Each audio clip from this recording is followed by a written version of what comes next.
नमस्कार दोस्तों, अनिका क्लासेज में आप सभी का स्वागत है। आज हम सूरदास जी का जीवन परिचय करेंगे।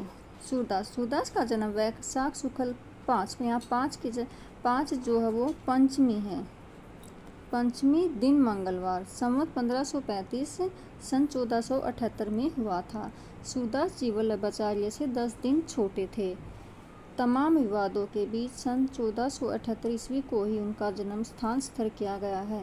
तुलसीदास जी की तरह ही सूरदास जी का भी जन्म और स्थान में विभिन्न विद्वानों में मतभेद था। सूरदास जी के जन्म स्थान के विषय में विद्वानों में मतभेद है। रुनकता जो गऊ घाट में है, किस ने माना है?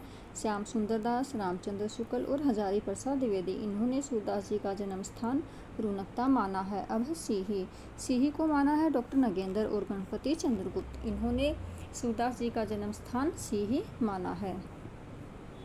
अब है भक्तमाल जो नाभादास द्वारा रचित है। 84 वैष्णव वन की वार्ता गोकुलनाथ द्वारा रचित है।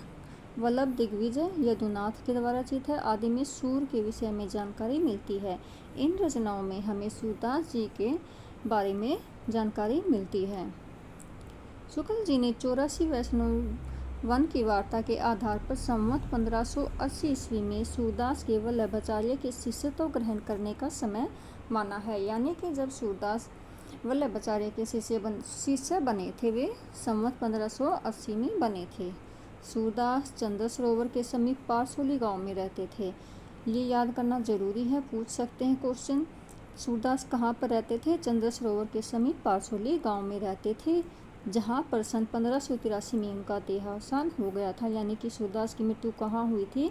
पारसोली गांव में हुई थी। विठलनाथ ने उनकी मृत्यु पर कहा था, ये बहुत ही इम्पोर्टेंट पंक्ति है, पुष्टि मार को जहाज जात है, सो जा को कहूँ लेना हो सो लेव। ये पूछा भी जाता है, ये पंक्ति किसने किसके बारे में कही है? वल्लभाचार्य को सूरदास ने प्रभु हो से पतितन को टीको हो हरिस पतितन को नायक पद सुनाए थे। ये पूछ सकते हैं, ये पद किसने किसको सुनाए थे? सूरदास ने वल्लभाचार्य को सुनाए थे। इन विनय व दैन्य आदि के पदों को सुनकर आचार्य ने उन्हें डांटते हुए कहा था, सूर होय के ऐसे घिघियात काहे को हो, कुछ भगवत लीला वर्णन करो। घिघियात यानी कि घबराना। वल्लभाचार्य ने सूरदास जी को डांट कर कहा था कि तुम ऐसे क्यों घबरा रहे हो। फिर उसके बाद सूरदास जी ने भगवत लीला का वर्णन किया था। सूरदास श्रीनाथ मंदिर में भजन कीर्तन किया करते थे। कृष्णदास से मतभेद के बाद उन्होंने मंदिर को छोड़ दिया। आईन अकबरी व मुंशियात अबुल फजल में सूरदास का उल्लेख मिलता है। सूरदास का उल्लेख हमने ऊपर पढ़ा था भक्तमाल 84 वैष्णवन की वार्ता में, और अब यहाँ पे आईन अकबरी व मुंशियात अबुल फजल में भी सूरदास का उल्लेख मिलता है। परंतु शुक्ल जी ने उल्लेखित सूरदास को अर्थ छाप के कवि सूरदास नहीं मानते हैं। सूरदास की जो रचनाएं मानी गई हैं वो 25 मानी गई हैं। इनमें से अधिकांश विद्वानों ने सूरसागर, सुरसरावली व साहित्य लहरी को ही प्रमाणिक माना है। सूरदास जी की मोस्टली तीन रचनाओं को ही प्रमाणिक माना है। सूरदास की रचनाओं का सर्वप्रथम संपादन राग क्लब द्रुम नाम से कलकत्ता में सन 1841 में किया गया था। पूछ सकते हैं, सूरदास की रचनाओं का सर्वप्रथम संपादन किस नाम से किया था? राग क्लब द्रुम नाम से किया था। सुरसरावली को सूरसागर की विषय सूची माना गया है। सुरसरावली में 1107 छंद हैं। इसमें संसार को होली का रूपक मानकर रचना की गई है। गुरु प्रसाद होती है दर्शन 67 बरस परवीन, 67 बरस परवीन। ये लाइन देखो, इस पंक्ति में जो ये कहाँ से ली गई है? ये पंक्ति सुरसरावली से ली गई है और उसमें सूर ने अपनी आयु का जिक्र किया है। ये भी पूछ सकते हैं, सूर ने अपनी आयु का जिक्र अपनी किस रचना में किया है? सुरसरावली में किया है।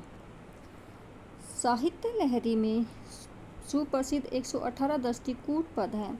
इसमें अर्थगोपन शैली में राधा कृष्ण की लीलाओं का वर्णन है। साहित्य लहरी में किसकी लीलाओं का वर्णन है? राधा कृष्ण की लीलाओं का वर्णन है। और इसमें क्या है? अलंकार व नायिका भेद का वर्णन भी है।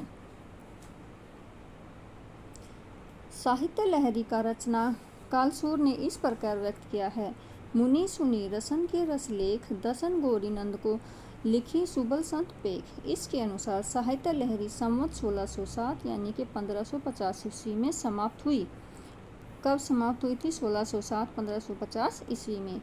साहित्य लहरी के अंत में एक पद में सूरदास ने अपनी वंश परंपरा बताई है। ये पूछा भी गया कई बार कि सूरदास ने अपनी वंश परंपरा का जिक्र किस ग्रंथ में किया है, तो साहित्य लहरी में किया है। उस पद के अनुसार सूर पृथ्वी राज के कवि चंद्रबदाई के वंशज ब्राह्मण भट्ट थे। मिश्र बंधु, रामचंद्र शुक्ल, नंदुलारी वाजपेयी, दीनदयाल गुप्त आदि ने सूर शरावली व साहित्य लहरी को ही प्रमाणिक माना है तथा ब्रजेश्वर वर्मा व बच्चन सिंह ने अप्रमाणिक माना है। ये भी याद करना जरूरी है कि किसने प्रमाणिक माना है और किसने अप्रमाणिक माना है। अब है सूर सागर। यह ग्रंथ सूरदास की अमर कीर्ति का आधार है। भागवत पुराण इसका उपजीव्य है। ये याद करना जरूरी है कि सूर सागर का जो उपजीव्य है वो क्या है? भागवत पुराण है। भागवत पुराण के समान ही इसमें 12 स्कंद हैं और ये 12 स्कंद याद करने जरूरी हैं क्योंकि हर स्कंद से क्वेश्चन बन सकता है। इसमें कुल 4936 पद हैं, ये भी आ सकता है। ये नहीं होगा तो पूछा जाएगा, लगभग 5000 पद हैं। इसकी 100 से अधिक प्रतिलिपियां मिलती हैं जिनका काल संवत 1685 से लेकर 19वीं शताब्दी तक है। इसकी प्राचीनतम प्रतिलिपि नाथ द्वारा मेवाड़ के सरस्वती भंडार में है। अब है सूर सागर के जो 12 स्कंद हैं उनका वर्णन। पहले स्कंद में मुख्यतः विनय के पद हैं। ये पूछ सकते हैं विनय के पद सूर सागर के किस स्कंद में है? पहले स्कंद में है। दूसरे स्कंद में भक्ति संबंधी पद हैं। पहले स्कंद में विनय के पद हैं, दूसरे में भक्ति संबंधी पद हैं। अब दूसरे से 8वें स्कंद तक विष्णु का अवतार और पौराणिक कथाओं का वर्णन है। ऐसे पूछा जा सकता है सूरदास के किस ग्रंथ में विष्णु का अवतार का वर्णन है, तो दूसरे से 8वें स्कंद में। 9वें स्कंद में रामावतार कथा है। इस पर वाल्मीकि रामायण का प्रभाव है। इसमें सूर ने नवीन उद्भावनाएं भी की हैं। ये लाइनें याद करनी बहुत ही जरूरी है क्योंकि छोटे छोटे पॉइंट यहीं से बनते हैं। 10वां स्कंद। 10वां स्कंद सूर सागर का सर्वाधिक महत्वपूर्ण व विस्तृत भाग है। इसके पूर्वार्ध में 3494 पद और उत्तरार्ध में 138 पद हैं। पूर्वार्ध में श्री कृष्ण के बाल जीवन का तथा उत्तरार्ध में द्वारिका गमन से लेकर अंत तक का वर्णन है। ये लाइन बहुत इम्पोर्टेंट है। 10वें स्कंद में मुख्य 5 विषय हैं: बाल लीला, गोचरण, वंशीवादन, रास और भ्रमर गीत। 11वें स्कंद में श्री कृष्ण का उद्भव को बद्रिकाश्रम भेजना तथा नारायण व हंसावतरण कथन है। 12वें स्कंद में बोधावतार, कलिक अवतार कथन, राजा परीक्षित व जन्मजय कथा आदि है। सूर सागर में बाल लीला के पद सर्वाधिक हैं। सूर सागर में दृष्टिकूट पद भी मिलते हैं। सूर वात्सल्य व श्रृंगार के सम्राट हैं। सूर सागर में लंबे अंतराल के बाद कुरुक्षेत्र में राधा कृष्ण का मिलन होता है। यह प्रसंग भागवत व ब्रह्मावैवर्त में भी मिलता है। आचार्य प्रसाद द्विवेदी ने सूर सागर को स्त्री चरित्र का विशाल काव्य कहा है। ये बहुत ही इम्पोर्टेंट लाइन है, पूछ सकते हैं ये किस विद्वान ने कहा था। ये था सूरदास जी का जीवन परिचय। नेक्स्ट क्लास में हम करेंगे कि कौन सा कवि राम काव्य धारा से संबंधित है और कौन सा कवि कृष्ण काव्य धारा से संबंधित है। धन्यवाद।